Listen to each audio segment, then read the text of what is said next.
The property rules have changed, but here's the mistake I think most investors are going to make. And that is they're going to try and use yesterday's strategy to try and apply it to today's market.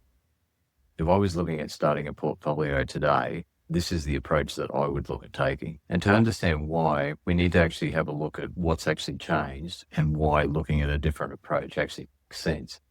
So if we have a look, pre-budget for established property, on average, probably around about a whole cost of around about $300 a week. So basically over a year, we'd probably have a shortfall of around about $15,000, $16,000 generally.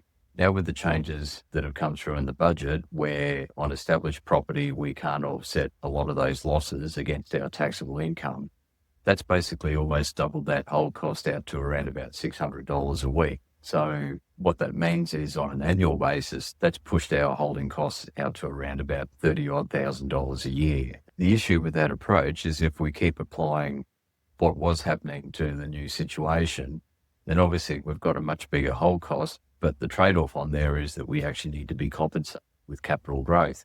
That's a much bigger target that you've got to get year on year. It's just making that sort of strategy a little bit tougher, and putting aside whether you think you're going to get growth or not, obviously that's just a lot more money going out of your pocket each week. So the cash flow drain is substantially larger, which obviously has a range of other implications as well, which is an upcoming video that'll actually get into a bit more detail on what that means. If we step across and we go over what's happening with new, the reality is pre-budget, post-budget, nothing's changed from a cash flow point of view. We probably generally expect whole costs of around about $200 a week, which means around about $10,000 a year to sort of hold a property on average. The key thing here is that the gap between what was happening for established and now where new is sitting is substantially different. And therefore, particularly if you're trying to build a portfolio and cash flow is important to you, then that probably means you're going to need to reshape your strategy a little bit in terms of how you look at going forward. So because of those changes, does that mean that I'm immediately going to rush out and buy a new property? And the answer to that is kind of yes and no. So the bottom line is, like everything, there's going to be a whole range of options out there in terms of what you could look at in terms of new property, but it doesn't mean all new properties are good. To be brutally honest, there's basically a lot of rubbish out there as well, the same as there is with established property. So you're going to have some good options there, but then there'd be a whole range of options that realistically aren't going to perform for you well. And obviously, yes, we want something that's going to be relatively easy to hold from a cash flow point of view, but the whole reason we're investing is we still want to get capital growth as well.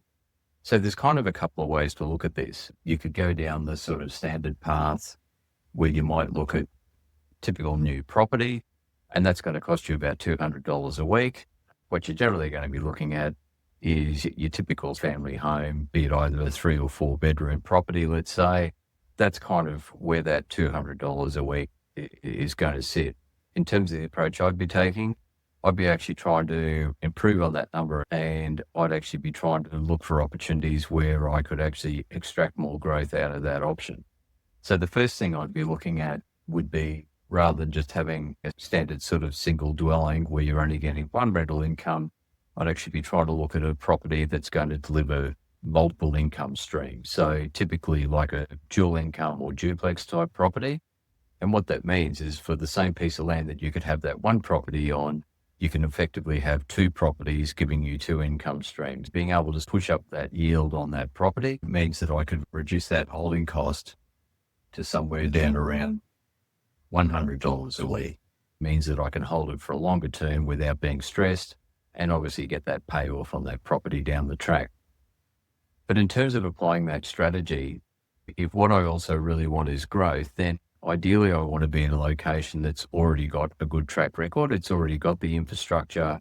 It's already got the facilities, the schools. So where I'd be trying to build this type of property would be in what I'd call an infill site, which could be a vacant block that may be available in an established location, or there might be an opportunity for a knockdown rebuild, or there might be someone who's already gone in there and basically knocked down a few houses and doing a small subdivision. So locations like this one here that I came across recently, which was in an established area, already had a track record. We could already see what the growth numbers performance of that area was over a fairly extended period of time.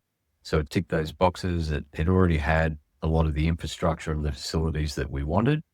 And when we ran the numbers out on that, the holding cost came out at around about $97 a week. So essentially, you're getting certainty around your cash flow and you're getting a fair degree of certainty around what the likely performance and growth of that area is going to be over time. So look, that's just one property, but if you're looking to build a portfolio, there are actually more layers to this, and I get into a bit more detail on that in the next video and some of the things that you probably need to think about.